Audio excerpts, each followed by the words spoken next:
il y a des épreuves de nos vies qui finissent par nous convaincre que nous ne sommes rien, on ne vaut rien. On n'est rien du tout. Lorsque les 10 avaient rencontré les Anakites, un peuple imposant, un peuple dominant, un peuple qui selon eux dévore son territoire, ils ont dit que devant ces Anakites, ce peuple géant, nous nous voyons comme des fourmis. Dans d'autres versions, on dit, nous nous voyons comme des sauterelles. Et c'est bien ainsi qu'ils nous voyaient. C'est-à-dire, eux-mêmes, ils sont dépréciés à cause du problème. Et ils disent que c'est ainsi que le problème même les voit. Des gens sans valeur. Des gens des gens qui n'ont aucune importance. Des gens qui n'ont aucune substance. Frère, c'est absolument faux. Quand Dieu a créé l'homme au commencement, il a vu l'homme. Oui, et il a dit, cela est très bon. Tu es un produit fini de Dieu. Tu es une merveille de Dieu. Et dans cette merveille, Dieu a déposé toutes les bénédictions bien tassées, secouées en toi. Il y a quelque chose que tu dois réaliser. Vous voyez? Donc finalement, parce que des hommes ont fini par te malmener, tu as vécu des situations déprimantes, des situations de trahison, des situations d'humiliation. Tu as fini par commencer à dire que toi-même, tu ne vaux rien, que tu n'es rien.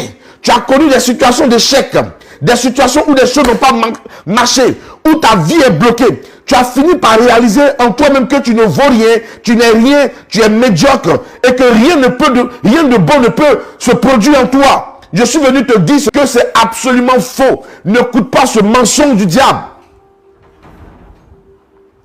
Est-ce que tu me comprends? Parce que ce que j'entends ici de la part de mon Seigneur, qui parle à travers la bouche d'Isaïe, il dit, parce que tu as du prix. Est-ce que tu connais ce qu'on appelle le prix? Dieu va aller plus loin en disant que tu as de la valeur. La valeur. Dieu donne de la valeur à l'homme. Dieu donne du prix à l'homme. Tu es tellement précieux que rien dans ce monde ne vaut ton prix. Et nous sommes dans l'Ancien Testament. Le Seigneur dit, pour toi, parce que je t'aime. Nous sommes dans l'Ancien Testament. Parce que je t'aime, je donne des humains. Je donne des humains en échange de toi. Des peuples en échange de toi. Dieu est capable de donner des hommes en échange de toi. Ce qui a été fait en Égypte pour que tu sois sauvé. Toute une armée égyptienne a été engloutie dans l'eau. Frère, pour toi seulement, toute une armée, l'armée redoutable en son temps, en Égypte, a été engloutie. Des hommes ont été engloutis. Un peuple a été englouti. Pour que toi, tu sois sauvé. Pour que le peuple soit sauvé.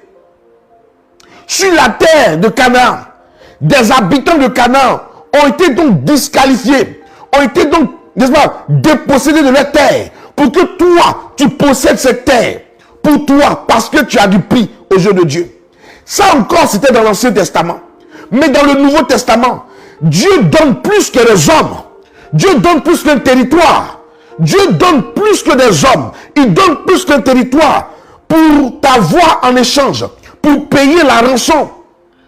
Il donne ce qu'il y a de plus précieux à ses yeux. Il donne de ce qu'il y a de plus cher à ses yeux. Parce que tu as du prix. Il donne son Fils unique, Jésus-Christ, à la croix. Pour que la mort et la résurrection de son Fils Jésus te donnent d'être sauvé. Pourquoi? Parce que tu as du prix et de la valeur. Dieu t'aime. J'aime cette parole qui est devenue comme une hymne. Car Dieu a tant aimé le monde qu'il a donné son unique Fils, Jésus-Christ, afin que quiconque croit en lui, en son sacrifice, ne meure point, mais qu'il ait la vie éternelle. Dieu nous a tellement aimés qu'il offre son Fils en sacrifice. Il offre son Fils en sacrifice parce que tu as du prix. Tu as du prix. Tu as de la valeur. Dieu n'est pas mort pour un mouton. Dieu n'est pas mort pour un chien. Dieu n'est pas mort pour un animal.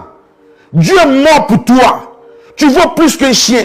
Tu vaux plus qu'un mouton. Tu vaux plus qu'un animal. Donc arrête de te déprécier. Arrête de te considérer comme un cafard devant une épreuve. Arrête de te considérer comme une fourmi devant l'adversité. Tu as du prix, tu as de la valeur. Il y a du potentiel en toi, mon frère, ma soeur. Et c'est ce que tu dois comprendre. Dieu lui-même compte sur toi. Dieu lui-même espère en toi. Dieu lui-même voit en toi la valeur que tu es à ses yeux. Il va jusqu'à dire, tu es la prunelle de ses yeux.